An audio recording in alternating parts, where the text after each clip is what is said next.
আমরা অনেক সময় রুমের মধ্যে থেকে ছবি ক্লিক করে ফেলি, দেখা যায় ব্যাকগ্রাউন্ডে এমন কিছু জিনিস রয়েছে যেটার কারণে আমরা ছবি এফবিতে চাইলেও আপলোড করতে পারি না।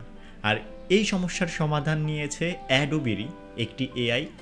চলুন তাহলে আমরা জেনে নেব আজ কিভাবে আমরা আমাদের ইমেজের ব্যাকগ্রাউন্ড অথবা ফরগ্রাউন্ডের প্রত্যেকটি পার্ট নিজের ইচ্ছা মতো কাস্টমাইজ করে নিতে পারি। আর দেরি না করে কথা না বাড়িয়ে সরাসরি চলে যাই আমরা আমাদের কম্পিউটার স্ক্রিনে। সর্বপ্রথম আমাদের যে কোনো ব্রাউজারে গিয়ে সার্চ করতে হবে firefly.adobe.com।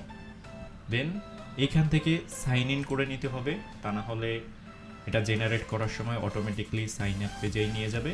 তো এখান থেকে কানেক্ট উইথ জিমেইল দিয়ে আমি প্রেফার করি।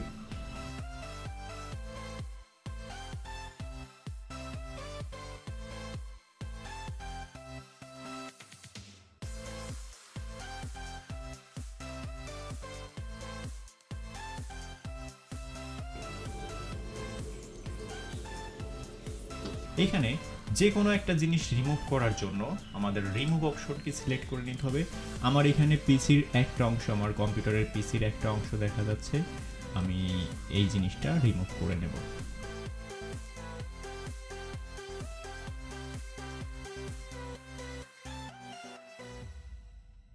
সিলেক্ট করার পর এই রিমুভ বাটনে ক্লিক করলেই জিনিসটি সম্পূর্ণ রিমুভ হয়ে যাবে।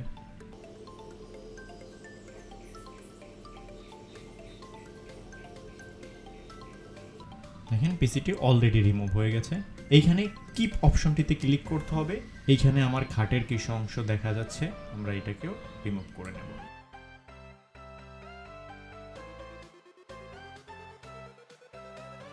রিমুভ হওয়ার পর এখানে কিপ অপশনটিতে ক্লিক করতে হবে। রিমুভ করা ছাড়াও সরাসরি ইনসার্টে গিয়ে এই জিনিসটি করা যায়। আমরা এই দেয়ালটাকে ডেকোরেটেড করব, তো আমরা এই জায়গাটা সিলেক্ট করে নিলাম ডেকোরেট করার জন্য। এইখান থেকে পছন্দ অনুযায়ী আপনি এখানে কি সেট করতে চান সেটা লিখে দিতে হবে। এরপর জেনারেট। এই জায়গাটা যদি আপনার পছন্দ না হয় আপনি সাইড থেকে এটাকে চেঞ্জ করে নিতে পারেন। আমরা এখানে একটা বুক শেলফ জেনারেট করব।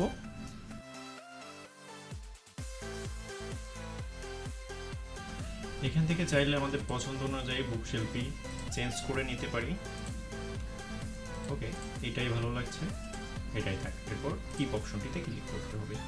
এবার আমরা আমাদের টেবিলের উপর কিছু একটা দেওয়ার চেষ্টা করি, দেখা যাক আমাদের এআই কত সুন্দর জিনিস দিতে পারে।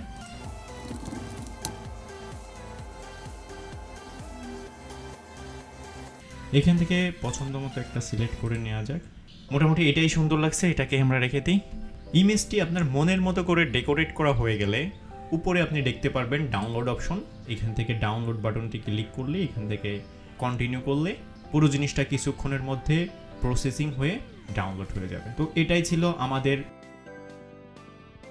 ডেকোরেশনের কাজ। অনেকের ক্ষেত্রে অনেক সময় এই আর্টিফিশিয়াল ইন্টেলিজেন্সটি ব্যবহারের প্রয়োজন পড়তে পারে। তো পরবর্তীতে আবার দেখা হবে এমন কোনো নতুন এআই টেকনোলজি নিয়ে। ততক্ষণ পর্যন্ত সকলে সুস্থ থাকবেন, ভালো থাকবেন।